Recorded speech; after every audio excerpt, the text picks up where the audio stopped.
Wellesley Station. Doors will open on the right.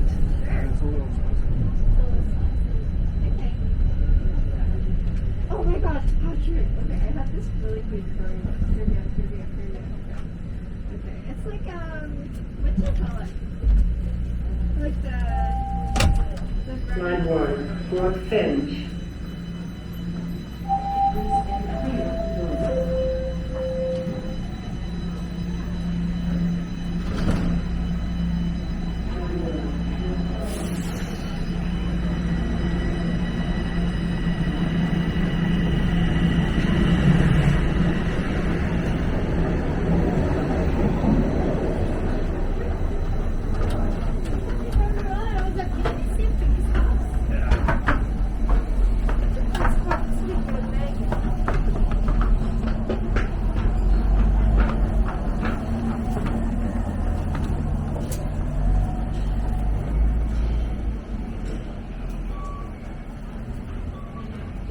Hey guys, today is Saturday, November 21st. The time is 5:45 p.m. and the temperature outside is around 5 degrees Celsius.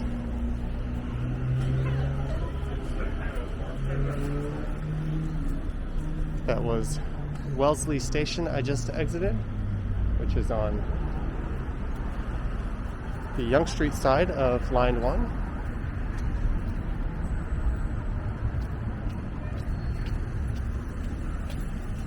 And just up ahead here would be the intersection of Yonge and Wellesley. The plan for this walk is to head north up through the Yorkville neighborhood, where I'll take a look around some of the streets there. And then I'll head north up Avenue Road and make my way up to a restaurant where I have a reservation at 6:30.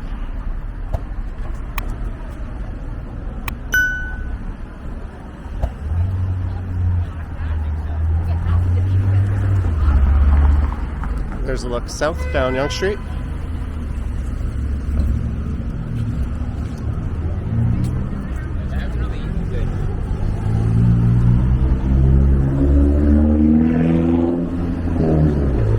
I had just finished recording a live stream where I started near St. Clair and Bathurst up in Midtown, and I walked down Bathurst to King Street.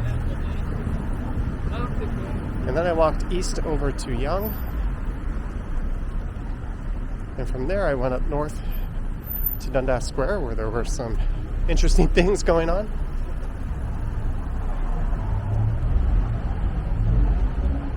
So that was a pretty neat live stream. It went for over 2 hours. And it looks like I picked the boring side of Yonge Street, as there's a lot of construction up here, but that's okay. I usually record on the other side of the street in this area.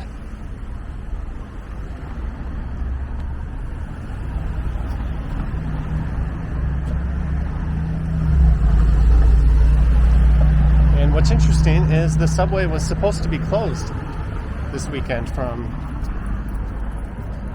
Union Station up to Eglinton Station. I actually had to take a shuttle bus coming south, but while I was recording the live stream, there was someone on the street saying that the subway was actually open. So even though there were still some shuttle buses coming down Yonge Street, perhaps they finished up their signal installation earlier. You're talking to yourself. Me? That lady just told me I was talking to myself. That's perhaps the only time I've ever been called out for doing that. It's kind of neat. I was always wondering when that would happen. What's interesting about tonight is this is the last Saturday night before the city goes into what the province is calling the gray zone.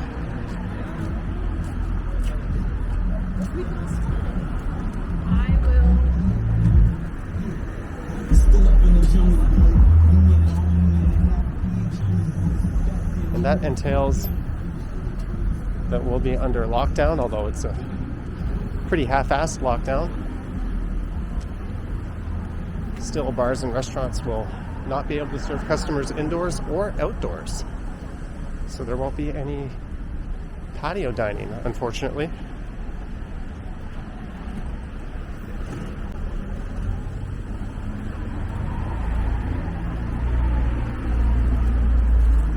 So for me, tonight represents a chance to support a local business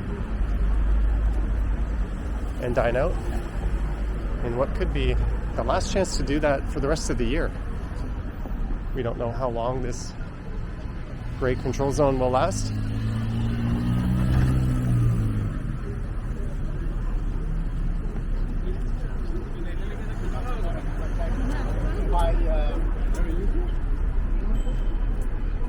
I talked about the various measures that will be in place for that in the video that I recorded yesterday and went up on the channel this morning.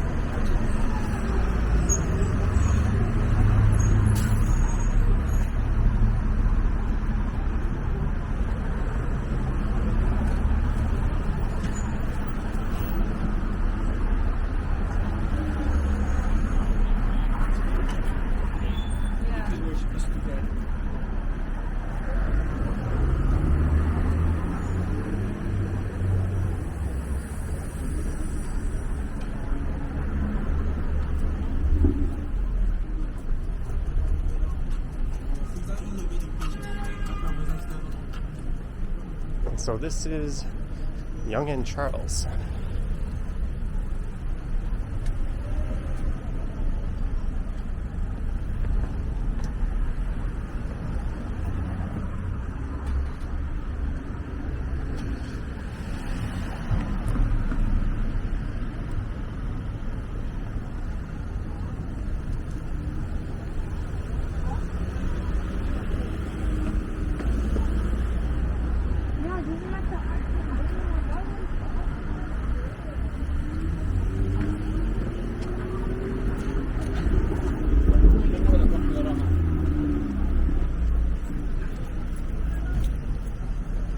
I imagine there'll be a long lineup at the Chick-fil-A up ahead here.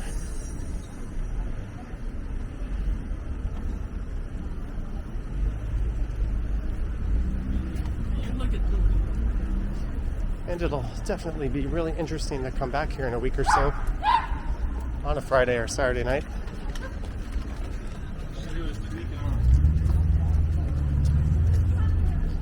Just to see if there's the same amount of people and activity on the streets. Here's Chick-fil-A.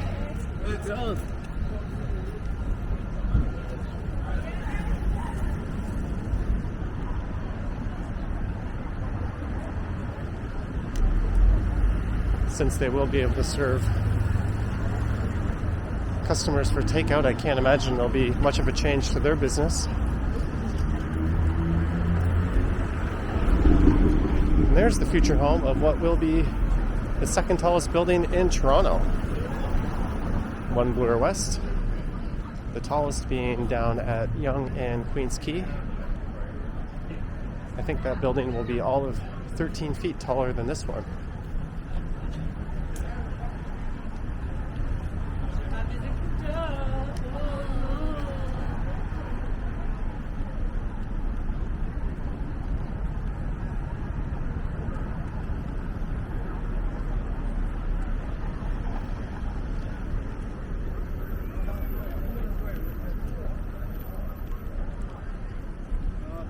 So this is the Yonge and Bloor Scramble Crossing.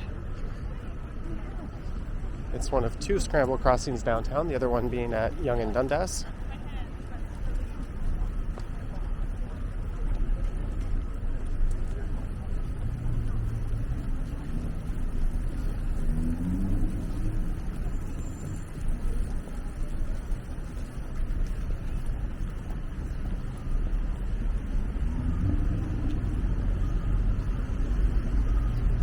And I have just entered the Yorkville neighborhood.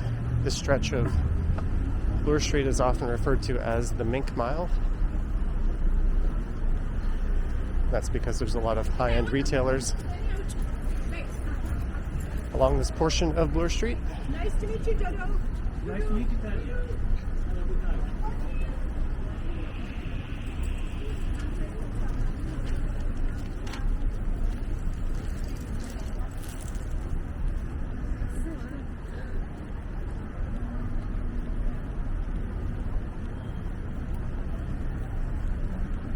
That would be the Holt Renfrew department store on the right.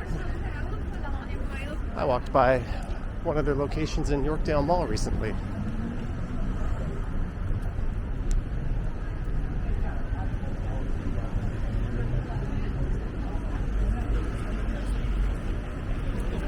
Big box retailers are allowed to be open as part of the restrictions.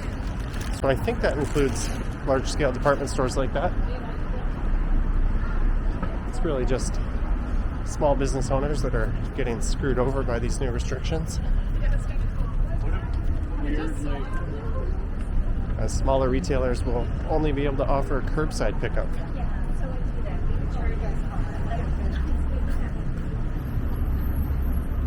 And this is the intersection of Bay and Bloor. This one used to be a scramble crossing. The city trialed it, but they found there just wasn't the volume of pedestrians to make it worthwhile.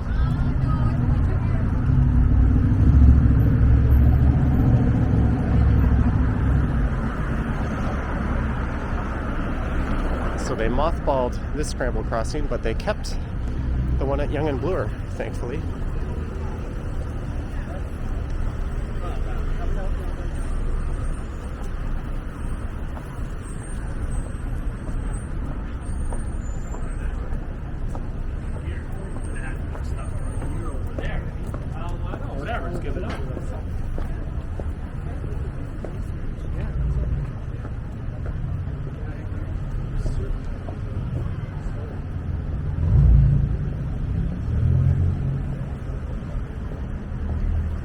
There's certainly no shortage of people out tonight.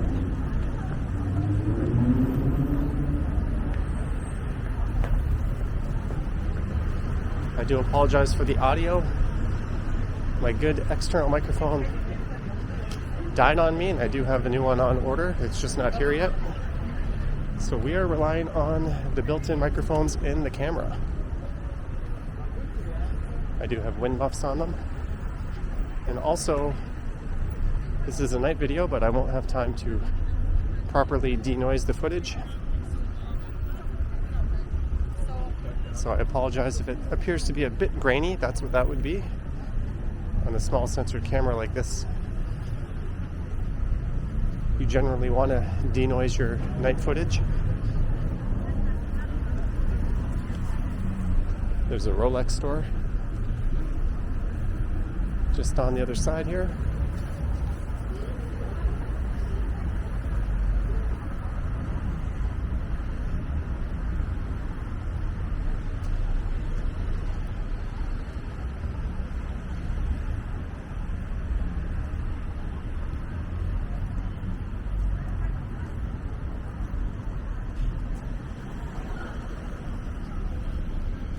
Dolce & Gabbana, Dior, Coach, Prada, Cartier.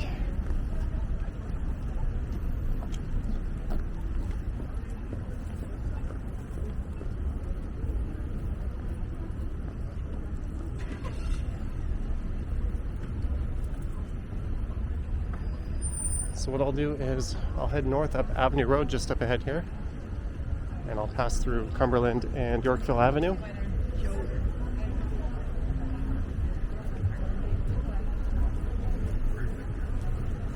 And then I will walk north up Avenue Road to the restaurant where I'll be eating. So this is not too unlike the walk I recorded a few weeks ago on a Saturday where I finished up at DJI Bistro.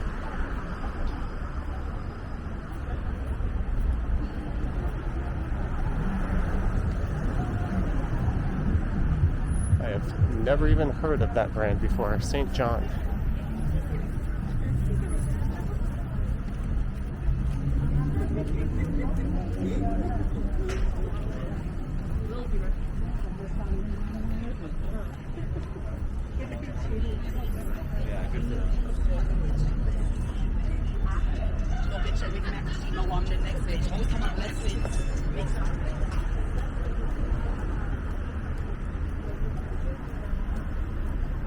Maybe I'm recording the wrong kind of video here.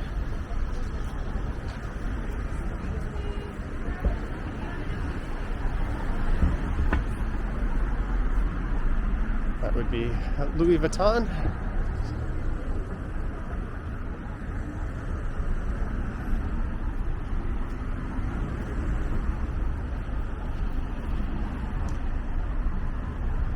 And this is Bloor and Avenue Road. So that's the Royal Ontario Museum across the street.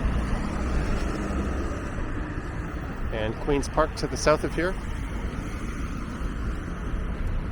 And you can kind of see the CN Tower. That guy almost fell off his bike.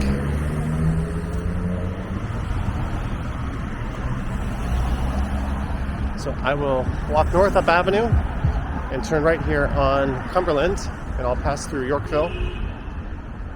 I'll head up to Belair, and then I'll come back over on Yorkville Avenue, and then I'll continue north up Avenue Road. Yorkville is one of the higher end neighborhoods in the city.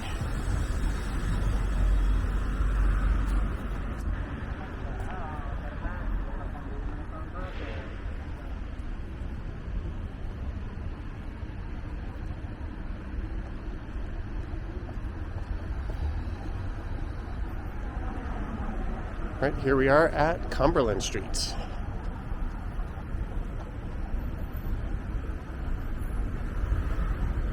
I can't remember the last time I recorded this way. I know I've streamed through here a bunch of times, and it's not surprising at all to see it so busy. I think a lot of people are kind of going out for their last hurrah.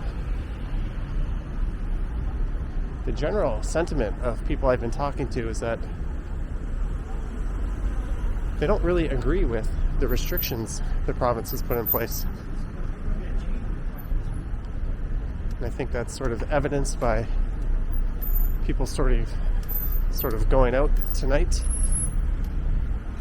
versus staying home and starting to lock themselves in a bit early, although you are actually allowed to leave your home.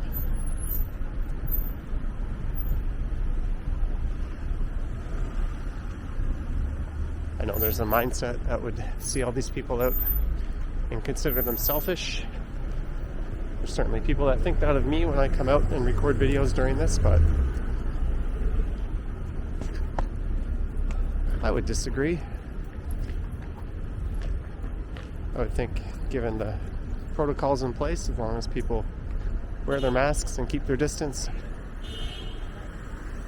we shouldn't have to gut our local economy and watch a local or a whole bunch of these smaller businesses go out. Surely that's going to happen.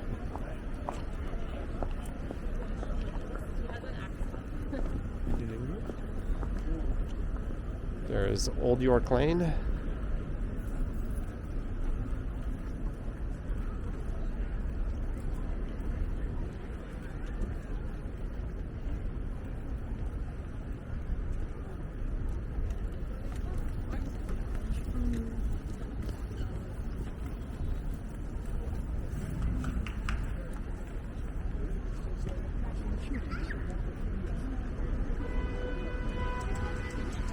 This area is always set up nicely for Christmas.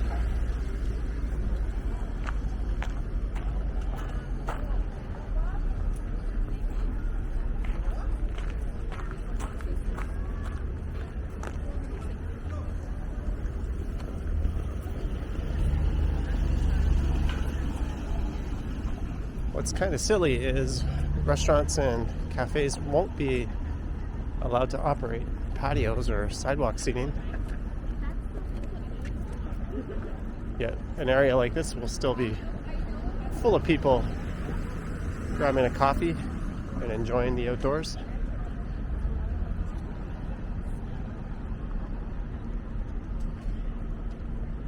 Normally you'd see a handful of supercars if you were to come down this stretch, but I haven't seen any yet.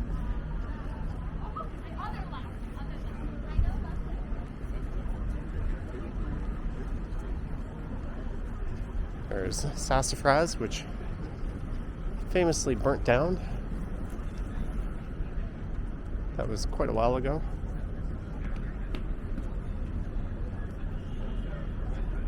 Another Yorkville restaurant, Spontini's, burnt down. I used to go there, not too regularly.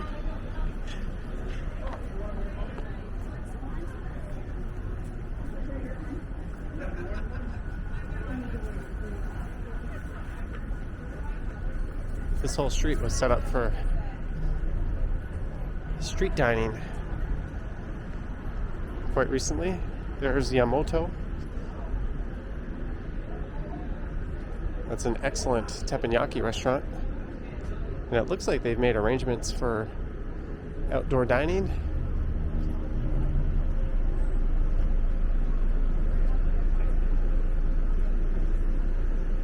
But the province has deemed that is not to be as of Monday.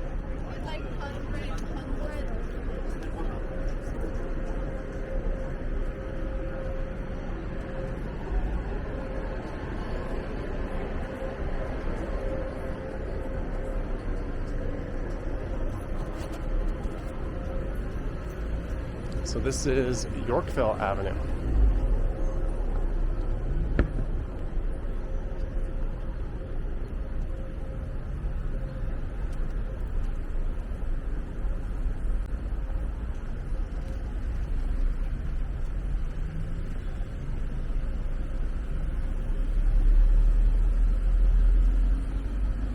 There's a lot of neat boutique and high-end retailers in this area. Mr. Brainwash pop-up shop.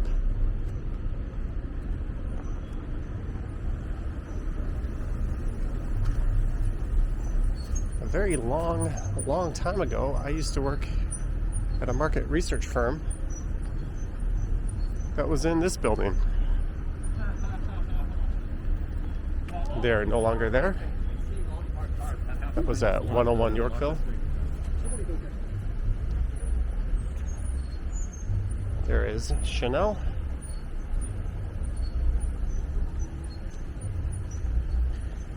And Versace and Stone Island.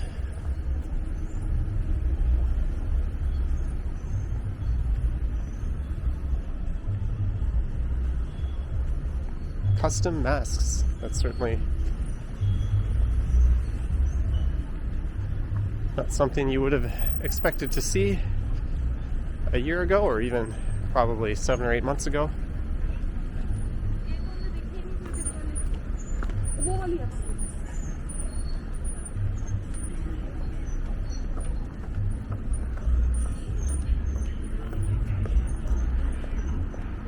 There's the Oxley.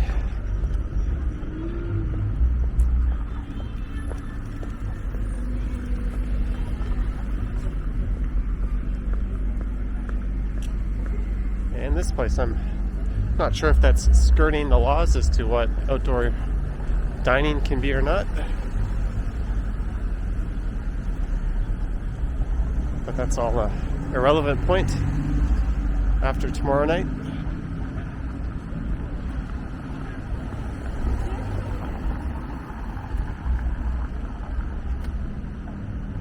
Although I guess a lot of the people here that like to dine out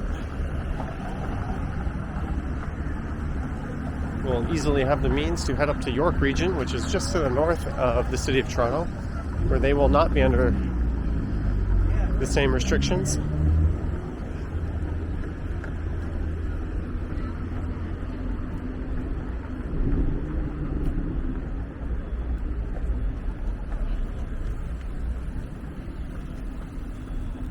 There seems to be a nice setup over here.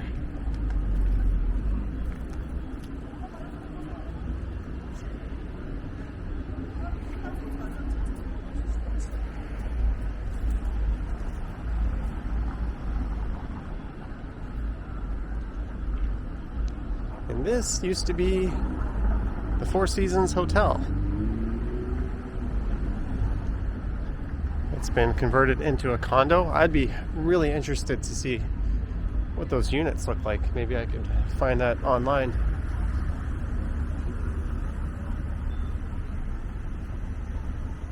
As your typical hotel room wouldn't have the hookups for a kitchen.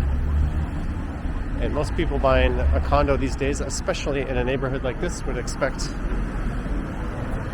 to have laundry facilities in their unit.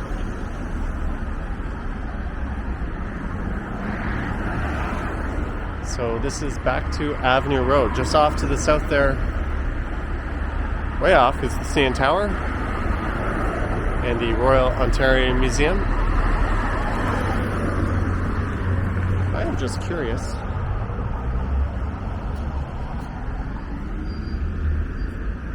I am only at 18,800 steps so far. That guy just looked at me like I was talking to myself, but he didn't say anything.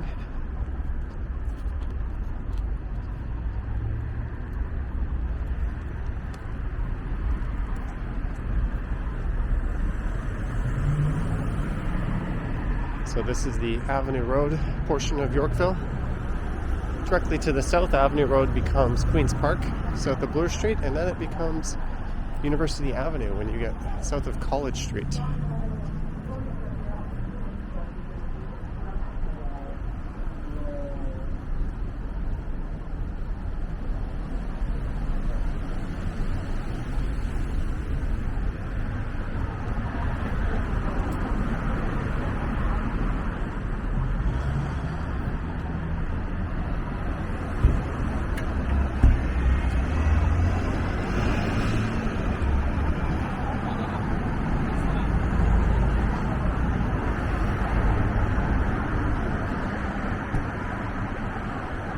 Galerie de... I can't even begin to pronounce that.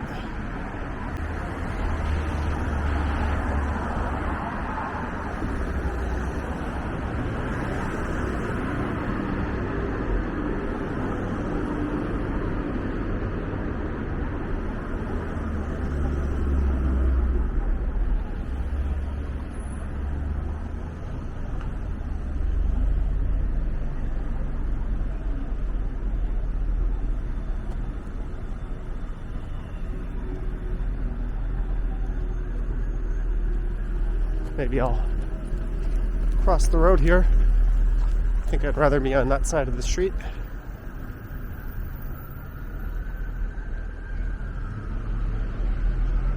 So I've just crossed over to the west side of Avenue Road.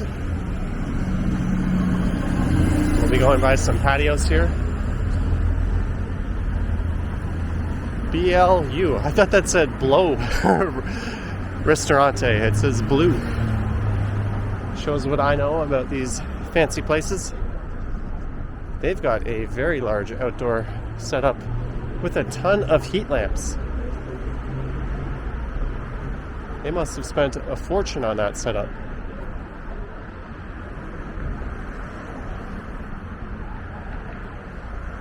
And there's a Ferrari dealer, which I would have been on that side of the road, but whoops.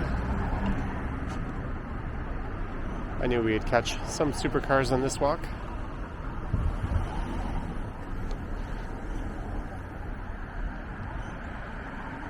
And if you haven't guessed, we are no longer in downtown Toronto. At least not formally. Most definitions have it being north of Bloor Street. Although I've seen it defined as Dupont Street or the CP rail tracks up ahead. And I can't quite remember where exactly Spontini's was. It might have been back where Blue was, or it might have been just up here.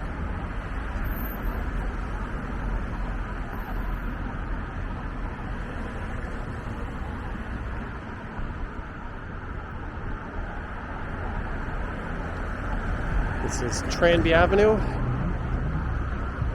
This side of the street would be considered the Annex neighborhood, although I'm sure those are still very spendy homes.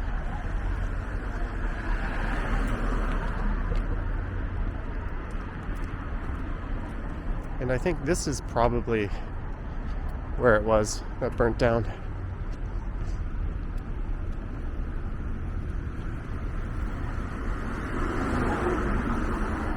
This seems very familiar.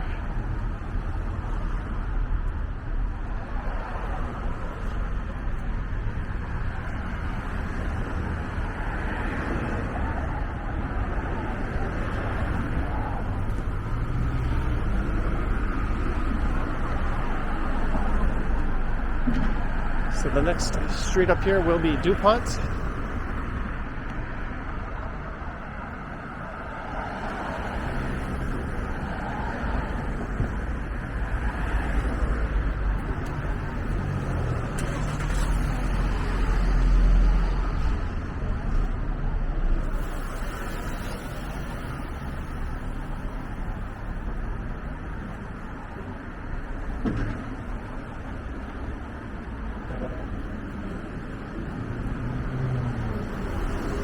I didn't know flowers was such a hot selling item during a pandemic.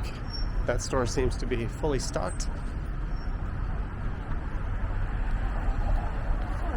Sorry.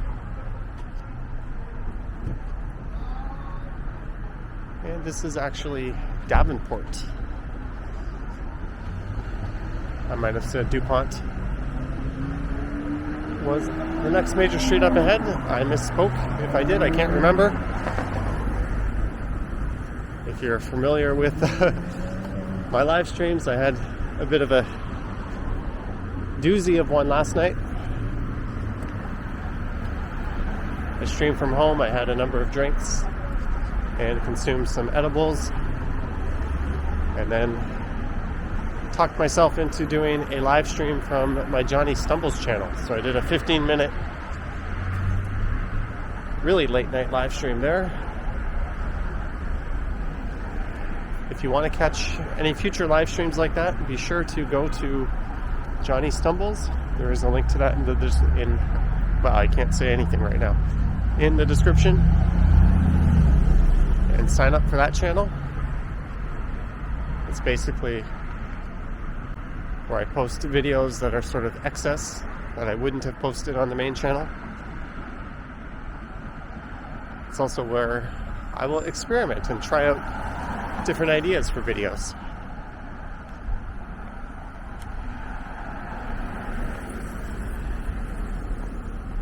This is Pears Avenue.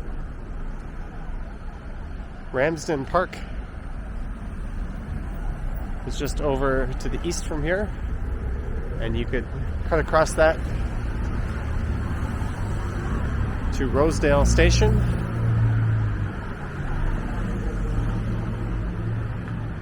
And not too far north of here is Summer Hill Station on Yonge Street.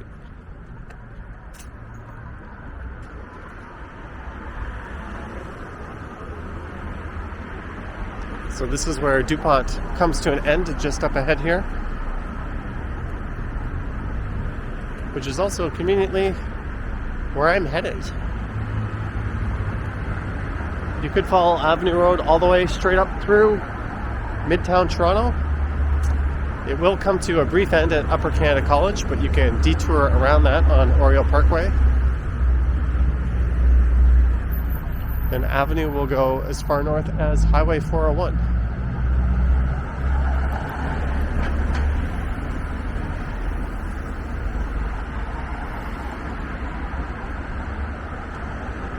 There's the look south down Avenue. There's certainly a lot less pedestrian activity here than where I started at Wellesley Station.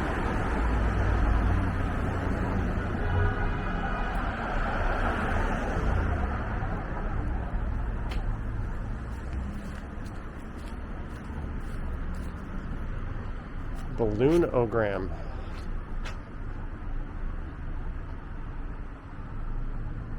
I hope they make it through the pandemic.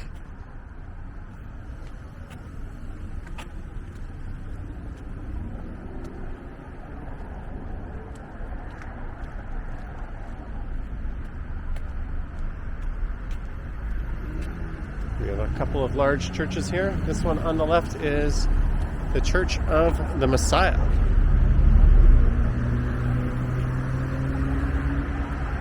And I used to know what this one is, but it seems to be slipping my memory right now.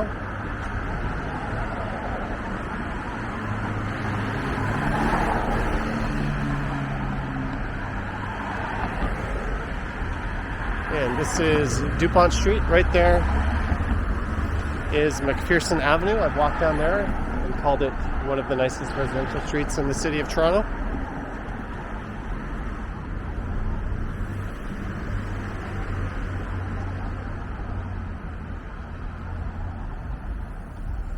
Dupont Street has a rather rich industrial history. To the west of here, you'll find an old Model T Ford factory where there was a showroom on the main floor, and they actually built the Model Ts inside the same location as the street runs along an old CP rail line. You'll find that there was a lot of industrial activity back in the day. And the restaurant I'm going to is actually in the other direction. I just wanted to come check out the lights on this house, but this trash removal truck seems to be blocking the view.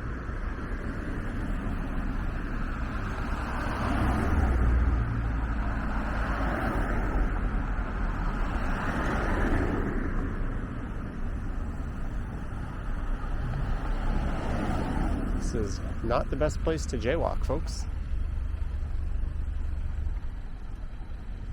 All these cars are waiting so someone can do a 3-point turn.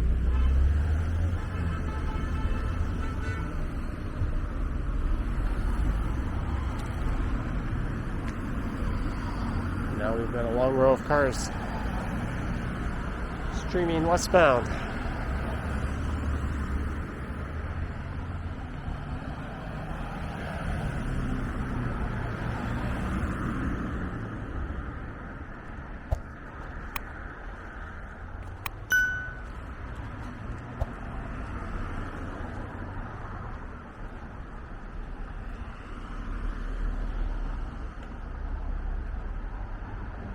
There we go, that was kind of neat.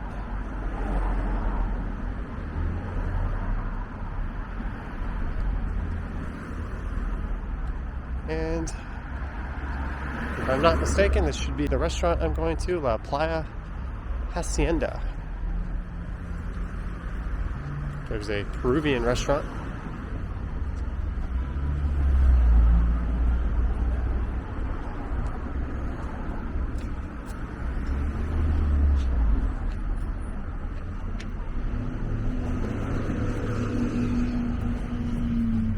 I have a 6:30 reservation to meet some friends here.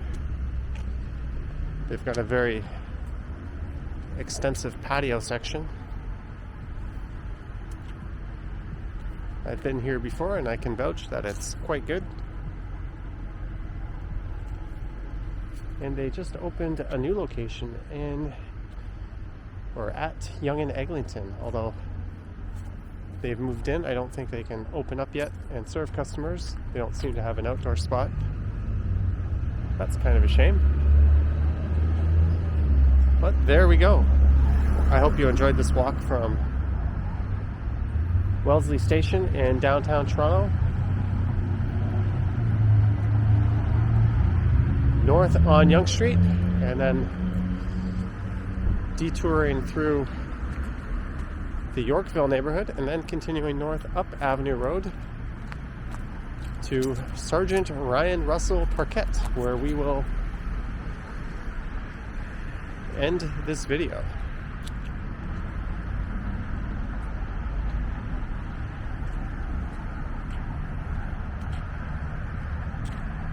There are links to my Instagram account in the description, which I have not posted to in quite a while. And if you wish to support the channel, you can consider a Patreon membership or a YouTube channel membership. There is a link to Patreon in the description, and you can check out the YouTube channel memberships on my main YouTube page. One of the benefits of a silver tier or higher membership, which I think is only $2.99 a month, is you will get access to at least one 30-day exclusive video every month. Anyways, that's enough babbling. Thanks for watching, guys. Stay safe, and I will catch you on the next one.